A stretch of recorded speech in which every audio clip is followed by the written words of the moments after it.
चुकन गया था चुकन गए थे तो हम लोगों ने उन लोगों को पीछा किया लेकिन वो नहीं मिले। उन्होंने लग गया भी उसे नहीं लग गया। कुछ सुबह पता लग गया कि कत्ल होया औरत का।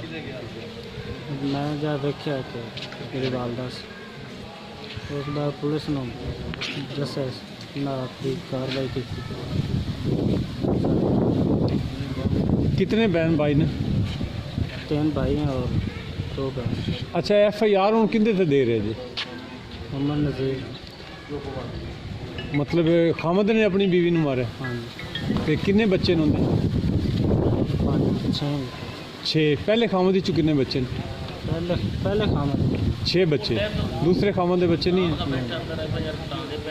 पोस्टमार्टम हो रहे हैं, पुलिस तावन कर रही।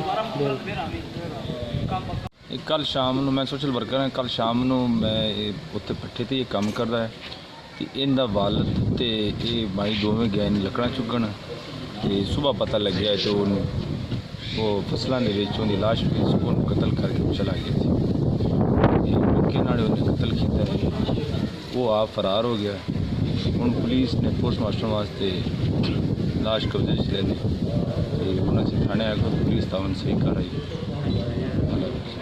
FIR में कितने लोगों को नाम दे दिया गया? एक नज़ीर अहमद जो इसका खामन था।